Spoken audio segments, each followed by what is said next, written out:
Bon, accueillons, je vous le disais, celle qui a quitté Matignon il y a un an. Et la voici donc de retour au gouvernement, à votre place. Oui. Vous avez été ministre de l'Éducation nationale. Voici Elisabeth Borne.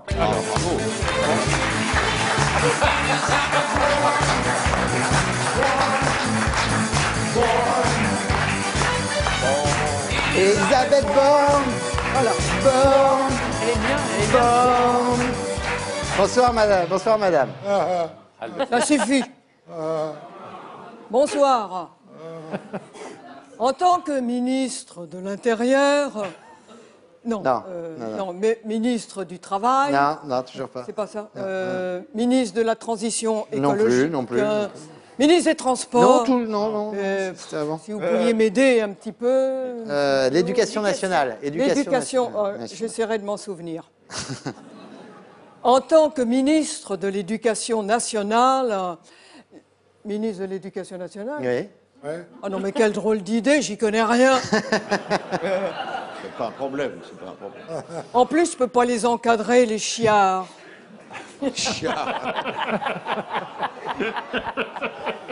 Tous des décérébrés accros à leur réseau tic-tac. Mais pourquoi ils m'ont foutu à ce poste, je vous le demande. Je vous le demande aussi, madame Borne. Eh ben, c'est une bonne question. C'est gentil. Enfin, à mon avis, j'imagine que messieurs Macron et Bayrou ont dû faire pouf, pouf, pouf, pouf, ça sera toi qui s'y collera. Puis c'est tombé sur moi. Vous savez, monsieur de Verdière, s'il fallait être compétent pour entrer au ministère de l'Éducation nationale, ça se serait. Enfin, heureusement, il y a... Oui. Oui. Il y a eu des ministres compétents. Hein, oui. Voilà, M. Ferry est un exemple. Mais enfin, je voulais lui donner un conseil. Si vous reveniez en politique, je vous préviens tout de suite, oubliez Nietzsche et Schopenhauer. Hein, aujourd'hui, les nouveaux philosophes, c'est Mathilde Panot et Sébastien Delogu. Alors, dans la vie publique, on vous reproche de ne pas être proche des gens, madame. Alors, heureusement, j'ai une équipe de conseillers en marketing politique au poil. Alors, ce sont eux qui m'ont conseillé d'aller à Mayotte, Oui, on a vu. qui m'ont poussé devant les caméras, où j'arbore un sourire en forme d'orgasme médiatique, comme m'a dit un chroniqueur. Et, voilà.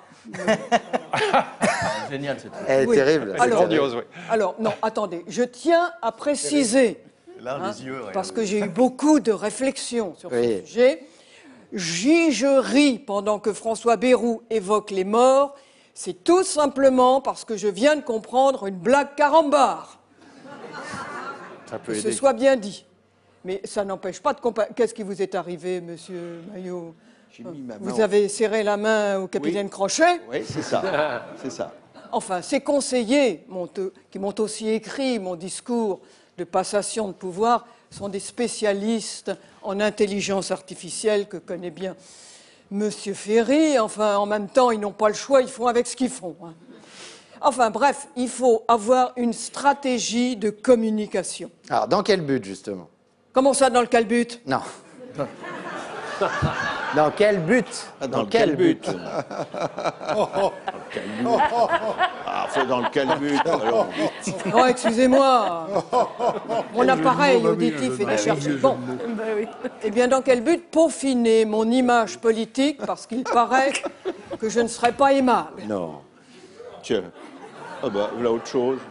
On m'a même rapporté qu'un sénateur communiste, dont je tairai le nom pour ne pas faire de publicité à Yann Brossat, a dit que, de moi, que j'avais l'empathie d'un poisson mort. Pourquoi mort? Je vous le demande. Enfin bref, si je veux continuer à exister politiquement, il faut que je change mon rapport avec la plèbe, plus de contact avec la populace et moins de popole. De popole? C'est une relation à vous, popole? Alors, la popole, La popole. dans le jargon journalistique, c'est la juxtaposition des deux premières syllabes des mots politique, politicienne, Popol. Popol. On appelle ça un mot valise. Voilà, vous Alors, aurez appris quelque chose. À propos de valise, justement, votre voyage à Mayotte a pas retourné les talons quand les enseignants vous interpellaient. Comment ça s'est passé? Très bien, très bien. Nous avons d'abord rencontré les autorités qui régissent Mayotte. Magnifique. Ah oui, ça, il fallait le faire. Ah ouais, ça. Très Vous drôle. n'auriez pas de la famille, monsieur Régis Mayotte, ressortissant mahorais, non? Ah, certainement, oui. En tout cas, j'ai essayé d'être constructive. Je pense que l'urgence à Mayotte, c'est d'abord de reconstruire le métro. Et ceci le plus rapidement possible, afin que les enfants puissent se rendre à l'école. J'ai été aussi étonné de voir autant de gens de couleur.